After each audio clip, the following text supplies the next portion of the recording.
we're not willing to go to the hard places, often good isn't going to come because good is on the other side of those tricky things. Welcome to the Crucible Project Podcast. The Crucible Project is a nonprofit organization committed to creating a world of men and women who live with integrity, grace, and courage, helping them to fulfill their God-given purpose. This podcast will discuss important and sometimes difficult topics while delivering practical life applications with men and women who are currently practicing this work. We are igniting Christ-like change in men and women through experiences of radical honesty and grace. Welcome back to the Crucible Podcast. My name is Joy, and I'm one of your hosts. I'm here today with Jess Donovan, who is one of our leaders out of the New England area. Hey, Jess, how are you? I'm so good. How are you, friend? I'm good. Welcome back. So I know that you're no stranger to the podcast. You are one of our hosts as well. But for our listeners who may not have heard some of your other stories, can you introduce yourself a little bit? Yeah, absolutely. So as Joy said, I live out in the Northeast area, originally from Massachusetts. We won't use the terminology, but I now, or for the past 10 years, live in New Hampshire. So I love life out here. I love getting to do Crucible work. I am also involved in church ministry, working at my church here in Concord, New Hampshire, but yeah, man, I heard about Crucible actually from my pastor at the church that I work at now. And so I am late 20s, creeping up on my last year as a 20-year-old, which is really sad. But we're soon approaching 30. But yeah, over these 29 years of life, there has been a lot of life lit, coming from a family that I think was well intentioned, but also left a lot of broken pieces, specifically with just bad messaging that I took on from my dad. I had a lot of wounds that I carried into young adulthood. So as a 21-year-old, took on some more pain and heartache and trauma and needed a place to work it out. And so I did some counseling, which was great and impactful, but I needed something more. And that something more looked like a rich community of women and men that I got to receive from Crucible. And so doing my soul work has been so impactful for me. And I absolutely loved it as soon as I jumped in 2021 and wanted to be a part of it more. So stepped into some group leading and I'm currently helping weekend lead and am just, man, such a huge fan of everything that happens with Crucible. Yeah, well, you're such a gift to the ministry, but let's dive into some of that impact that you were just telling us about. So, as someone who's kind of on the tail end of the millennial generation and heading into Gen Z, Yep.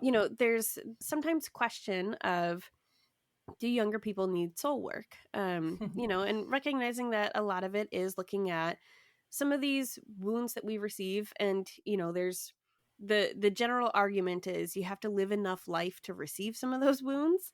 So I'm curious if you agree with that argument or where you fall on that spectrum and what your thoughts are. Yes. Oh man, I completely do not agree with that argument, if I'm being honest. Man, life lived is painful. It can be joy filled, it can be pain filled. And there are definitely wounds that we take on over time.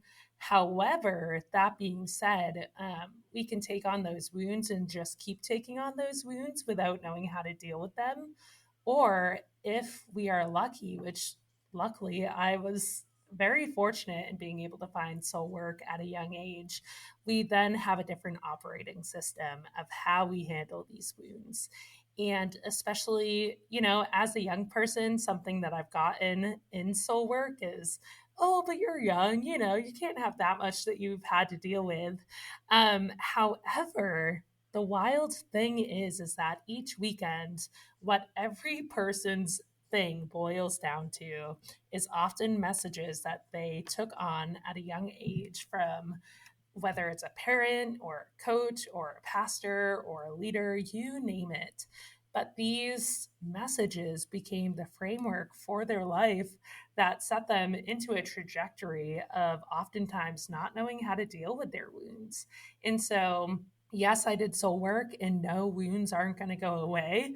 We're still going to get bruised. We're still going to get damaged. But I was even thinking of this with a situation that happened recently of how grateful I am that I have been able to do soul work at a young age, because a few years ago, I had this intense situation where it was painful and traumatic, and I didn't have the tools of how to deal with it, and it caused a lot of damage. And so I let it cause internal damage because I didn't know that there were other options. Yet, just a few years later, I had the same trigger point come up as I witnessed someone, who came around that I was like, oh boy, I thought this was gone and done with. And it felt painful and it felt like a wound. And yet, thanks to the soul work that I have done and am continuing to do, I had a healthy community of women that I could go and cry with and process it with. And then I also had boundaries that I knew how to put up thanks to the soul work that I've been doing. So, yes, the wounds continue on and they will be hard. And we have this access to such a great tool belt that we can use right here and right now. And man, it is my dream that every young person gets to start working on that belt nice and young. So, Yeah, I love the idea of the things that you learn at Crucible being like a tool belt that you're wearing, mm-hmm. because you think of someone trying to build a house, build a life, and when you're trying to build a house, you can't prevent the natural disasters that come. You could That's right. be close to finishing, or you could be just building the foundation, and a tornado could come through, and there's nothing you can do to stop those Yeah. natural disasters in life. But the more tools that you have in your tool belt, the more prepared you Mm-hmm. are to assess what happened and start to rebuild and take new steps forward. So that's a really great way of putting it. And, in light of that, yeah, you're never too young to start to put tools in your tool belt. Mm-hmm. It doesn't stop the hard things from happening, it Yep. doesn't prevent or make you foolproof, but it does make rebuilding and then building after that even smoother. So Mm-hmm. thanks for that. Yeah, absolutely. Yeah. So you mentioned that you are a leader in Crucible Mm-hmm. and you're also a leader in your church. So can you tell me about what your role is at your church? Yes. So at my church, I am our family program manager, which is not easy to fit on a t shirt. It's a long title. But involved in all of that is running the programming for anywhere from birth all the way up until 12th grade. And I also lead our young adults. So there's a little bit of a big range going on there. But I get to come up whatever curriculum all those guys are going through, running the day in, day out programming, and really just doing life on life relationship and mentorship and shepherding with this whole crew. So it's busy all the Wow. time. That is a really broad range, birth through young adults. Just a little bit of life happens in that zone. Yeah. Right. So you are both a leader in your local church and a leader in Yeah. Crucible. And I know that there can sometimes be misconceptions that those are Mm-hmm. mutually exclusive, that there's not a place where those can work in harmony with one another. I'm curious what your experience is as not only a church leader, but a church staff member in doing your own soul work and seeing that play out in ministry settings as well. Yeah, so often in church world, what I've found, especially leading in this space, is that there's this misconception that we can't do soul work because it may look like not trusting God, or it may look like not depending on Him as we should. Often there's a verse that's referenced poorly that says, oh, but our heart is deceitful and wicked above all things. So why would you look at your heart when it's deceitful, when it's wicked? Like, you should just be looking to God for all of these things. And so, yes, there is scripture, and often that is a verse that is taken out of context. And especially, I think, unfortunately, in the soul work setting, because there's also scripture that says, love the Lord with all your heart, in all of your soul, in all of your mind, in all of your strength. And so, if we are avoiding our heart and avoiding our soul, that does not look like loving God fully, because we can't love something that we don't know, and something that we're not tending to, and something that we are not caring for. And so we are actually doing ourselves a disservice, because God invites us intentionally into emotions. Yet, unfortunately, emotions are also seen as this destructive thing, oftentimes in church world.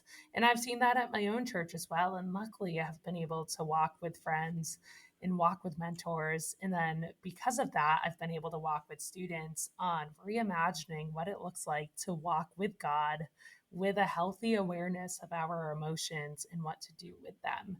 And so it has been an interesting journey between Crucible and working at my church. It's also one that I'm grateful for, because I think that it has paved a lot of goodness in stepping into an emotionally healthy space. And that being said, it's been emotionally healthy for myself as well. And because I'm doing that internal work, I'm able to lead from a space of emotional health. Even personally for me, it has looked like being able to name the things that are hard, as opposed to just saying, oh yeah, this is hard, but I'm not going to say it because I'm just supposed to count it all joy. Yes, God's joy is absolutely in it. And Jesus didn't avoid the pain, so neither should I. Like, Jesus was almighty and all powerful, and he still sweat blood. Like, those tears were tears of blood. Jesus wept. Did he know he could heal his pal Lazarus? Absolutely. Like, did he know that Lazarus was going to resurrect? Absolutely. But there's still mourning in death. And that death and that mourning is a real part of our walk with Jesus. And so it has allowed me to understand that concept of loving God with all my heart and soul and mind and strength more fully. Mm-hmm. And then out of that has been the overflow of inviting others into it. Is it always received well? Absolutely not. Does it look like rough waters in introducing some of these concepts? It does. And that's okay, because if we're not willing to go to the hard places, often good isn't going to come, because good is on the other side of those tricky things. So, Yeah. yeah. Yeah, that's such a great reminder. A lot of what we do on our Crucible weekends is based off of looking at the life of Jesus and other biblical characters, but recognizing the way that Jesus shows up in all of his emotions in the world Yeah. and lives a life of integrity and courage and grace, and looking at how we can model that, and even looking at like the story in Genesis with Jacob, and where he wrestles with God. And Yeah. we have a God who invites us to wrestle, That's right. That's who right. says, come and let's work through this. And on the other side Mhm. of that, you can receive blessing and a new name, and begin a deeper relationship. So yeah, I love the way that you described that.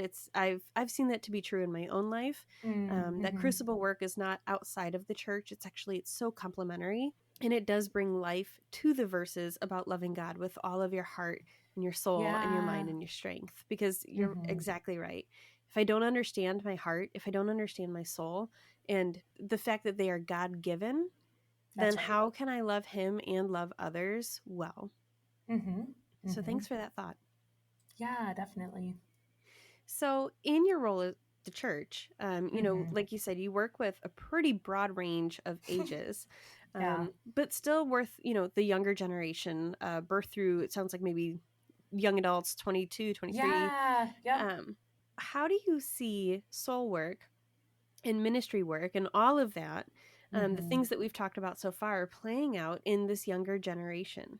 Man, I think it is such a cool thing to watch. Not only this younger generation's awareness of their emotions, but also their ability to walk them out in a healthy way, that I'm like, all right, older generations, including my generation, pay attention and look at it. And honestly, I'm not only seeing that in the church, but also outside of the church with this younger generation. They want genuine like never before. And they will sniff out the fake thing, and they will let you know that it's fake. Sometimes in a way that hurts a little bit, but then you'll go, oh, you're right. Okay. And I'm grateful for some of these spaces that have made room for this younger generation to take on these new messages. And often it's their parents who have felt the painful messages, who have walked out this journey of emotional health in a poor way. Maybe it's because of their parents doing, but the pain trickles down, but then the joy also trickles down. And so I think I'm watching right in front of me some of this joy actually trickle down as well. Hmm. This younger generation is very emotionally aware. I'll watch social media reels where sometimes it's made fun of because of gentle parenting and how they're all just going to end up soft. But really, I've seen a lot of beauty and value in it. And something that I have found so powerful with this generation is we do something in Crucible called Sachet Emotion Check-ins. And our emotion check ins we'll do at the beginning of meetings that we have. And it is a check in around our feelings of we cap it at sad, angry, scared, happy, excited, and tender. And the beautiful thing about this check in that I don't think I even put a handle on until I started Crucible was, oh, I can feel sad and angry and excited all at the same time. Wait a minute. And there was someone who told me a quote that stuck with me of when I'm putting a cap on my sadness, I'm putting a cap on my joy as well.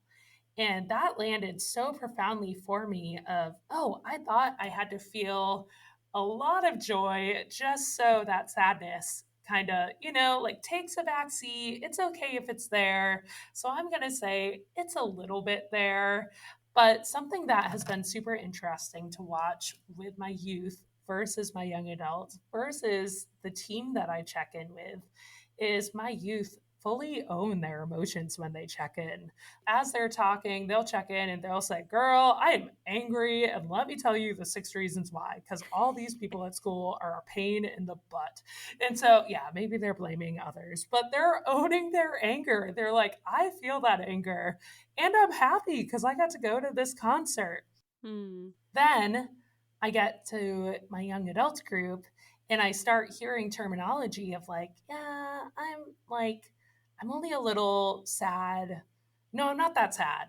Yeah, maybe I'm.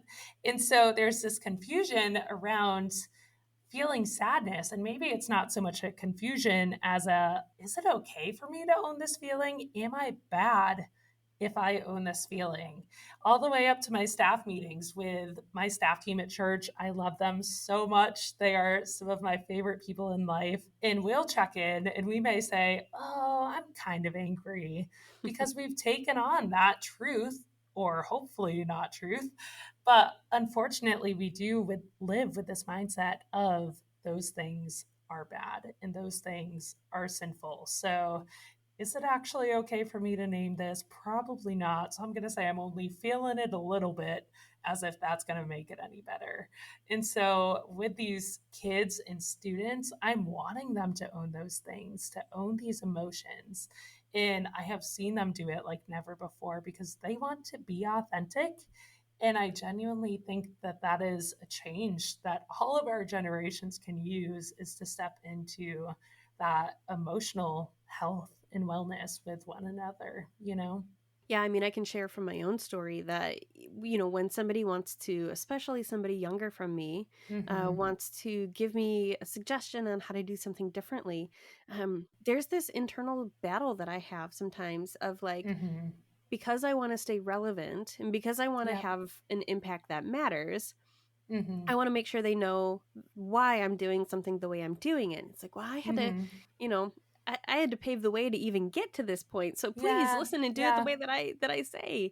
Mm-hmm. But recognizing that when I actually listen to what somebody else is sharing with me, whether they're my age, younger or older, Mm-hmm. oftentimes there's actually a way of doing things that's a lot better than what I figured out on my Sure. own. Yeah. And, somebody recently was telling me a story of how he showed up and was volunteering for his first Crucible Hmm. weekend as a young guy. And Mm-hmm. he said he was like 22, 23. and was afraid that he was going to get looked down on for being young amongst a volunteer team of Yeah. men in their 40s, 50s, 60s. Yep. And instead of being looked down on, he said he remembers the one guy who said, "Hey, do you want to take a turn leading this?" and actually gave him a little bit of Wow. leadership opportunity, and that's what was the most empowering thing for him, and that's the guy that he's going to remember, the Yeah. person who actually poured into him and gave him a chance. And so for me, that was, looking at, gosh, as a parent, as a leader, as just a human in this world, Mm-hmm. everybody wants their life to count for something. That's right. And how can the thing that I'm known for be Mm-hmm. giving somebody else the opportunity to grow and learn instead Yeah. of trying to protect what I know and make it my way? So That's right. let's talk a little bit about the generational impact of Crucible, because when you step into a Crucible weekend, we might not have birth through 21 necessarily, Yep. but Yep. we do have people who are in millennial generation getting in Mm-hmm. Gen Y. But then Mm-hmm. also in Gen Z, but then we get into people who are, that Gen X generation of, 1965 to 1980. We get Yeah. into baby Yeah. boomers there. And, Mm-hmm. so can you tell me a little bit about the impact of this multi-generational ministry and what it means to you personally? Oh man, it has been so much more of a gift than I can put words to. Hmm. I started my own Crucible journey back in 2021, and immediately all these Crucible mamas, I call them all my Crucible moms, took me under their wing, and really spoke empowering words into me of like, Hmm. Jess, we see you as a leader. And not only was it in their words, which let me tell you, I'm a words of affirmation person. So when someone says that they see something in me, it lands so deeply. Yet they said, and now we want you to also hold this mantle with us. And so I think of, running a track race, a relay. Like we could hold the thing and we could do the thing solely on our own. But relay teams are stunning because they use the gifts that each of them has and they hold the baton together for a bit and then they let the next person run with it. And there is gold in that. And so I specifically had one friend who, she is such a rich friend for me. She is 40 something years older than me. And immediately upon coming into Crucible, I had said, like, okay, I think I want to lead, and she's like, I want you for our community because like you're going to be able to carry this thing far. Like she's like, I've carried it for so long and I'm grateful for that and I'm going to carry it with you for a time and then go run, girl, like do the thing. And so she held that baton with me for some time and then she said, okay, go. And I felt free to run. And I also felt free to run because I knew that I was in safety and I know that I am in safety. And I can look back and go, hold on, am I thinking through this right? And she can go, yeah, your step's a little off here, but like, go, pivot and do it. Hmm. And so there's such beauty in that.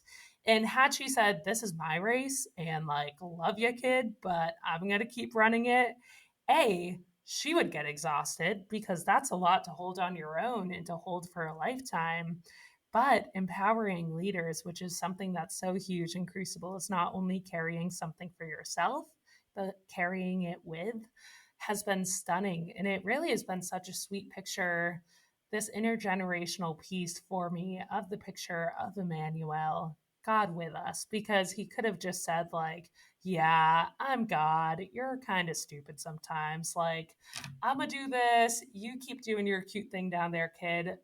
But that's not the way he operated. He said, I'm sending Emmanuel, God with us, because yes, I can hold this baton, but it gives me joy to hold it with you and Hmm. to watch you run with it. And like that cloud of witnesses is going to be cheering you on. And so that has felt like my Crucible experience. And it gives me joy and like makes me want to cry thinking about it. Hmm.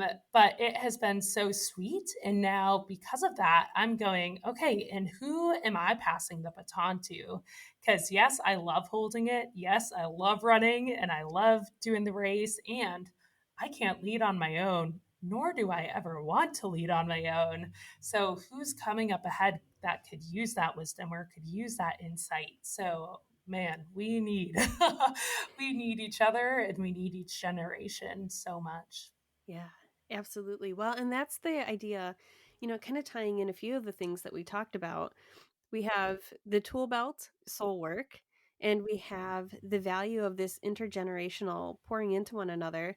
Mm-hmm. And it's important and critical in the work of Crucible, but also in the church, that we have this, because this community of people, the idea of, is soul work even possible for somebody who's Mm-hmm. younger? What I'm hearing from you is that there's so much in the community that it brings, Yes. so much that you learn from the people who have gone before you, who are willing to Yeah. speak into your journey. And that's what the picture of the church really is to be. It's not about finding your clique of friends who are all your age, who do the same things that you Mm-mm. do, and you all show up at the same time and you all leave at the same time. Yeah, that's right. That's It's right. about coming together as a family and a body. Yeah, totally. I have a friend who is a Crucible woman as well. She leads a young adult group at her church, and she shared something that I love. And as I'm currently in fall ministry planning phase, and I'm thinking, okay, how can I incorporate this? So in her young adults group, they once a month have their saints that they call it, like their older generation. So their older people partner with the young adults and they once a month hang out. So that space that they create creates community and it creates fellowship, which is beautiful. But then it does something so much more. So they get a touch point there. But then also, there's a gift that each generation gives to each other. So for the older people, they have wisdom to speak into the younger people. And hello, I don't know if you've been a young adult or a young adult, whatever, but like groceries are expensive. And lots of times, homies are living off ramen noodles. And for a step in grandma to say, like, I cooked you some casserole is like, yes and amen. Come on. So, like, what a gift. And as they're eating casserole, they are talking life, hearing stories.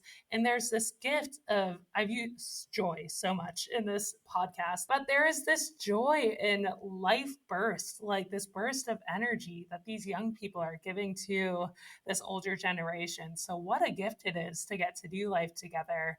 And sure, they could go off and get maybe what they need, from only doing life with their young adults friends.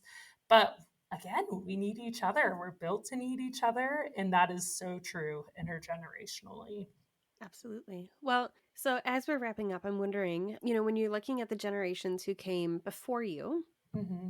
who have, passed the baton on, and also Mm. the generations that have come after you, do you have any sort of blessing or, words that Mm. you want to speak to each generation? Yeah. Oh man. So for the ones who came before me, and are still like running the race before me, I'm grateful. I'm deeply grateful for the generations who have done the thing, are doing the thing. Like what a legacy of wisdom that they've left. What a legacy of faith and hope. And as I look at the older generations, I see such a heart of wanting to set us up well. I ultimately think that is their heartbeat is they will work as hard as they can to set up the future generations for success. And I'm grateful for that. Like, I am so grateful. And part of that blessing is not only did we need you, but we still need you. So maybe you're in an older generation thinking, like, oh, well, young people don't want to hang out with me. I'm 60 and I just knit. Okay, first off, I want to learn how to knit, and YouTube isn't serving me at all. So please teach me. But also, there are so many gifts that you still have to give us that we need. And oftentimes, we just don't know how to ask. So maybe ask someone younger, like, hey, I'd love to invite you over for dinner or take you out for coffee. Like, what a gift that is. My word for the younger generation. Maybe that older person is afraid to ask because they're thinking, oh, I don't know, like, would this younger person want to hang out with me? Younger people, we know that the answer is yes. So go ahead and ask that older person for coffee, to hang out. Younger generation, I love your authenticity so much. I love the way that you go after those emotions, not just to feel them, but also to live empowered from that space, knowing that your emotions are gifts. And so you have taught me well, and you're not alone in them. So even as you take the charge of authenticity, don't do it alone. Do it with other people, and know that these older generations are cheering you on. Well, whether you're listening to this podcast because you're a church leader, you're a Crucible leader, or you're just somebody who's found us, what I hope you hear is that there's a place and a need for each person. And, through community, we all come together to create this body. And there's not one part of one hand is more important than the other hand, or one foot's more important than the other foot. Yeah, be encouraged. And thanks, Jess, for your thoughts and sharing some of your experience with us today. Absolutely. Thank you for having me, friends. For more information about our weekends, please go to thecrucibleproject.org. Or if you're ready to get started on your transformational journey right now, you can connect with one of our Crucible certified coaches for a free 30-minute session at thecrucibleproject.org/coaching. That's thecrucibleproject.org/coaching. If you like what you heard, connect with us on Facebook, Instagram, and Twitter. Rate and review wherever you are listening, and don't forget to subscribe on your preferred podcast platform. Thank you for listening.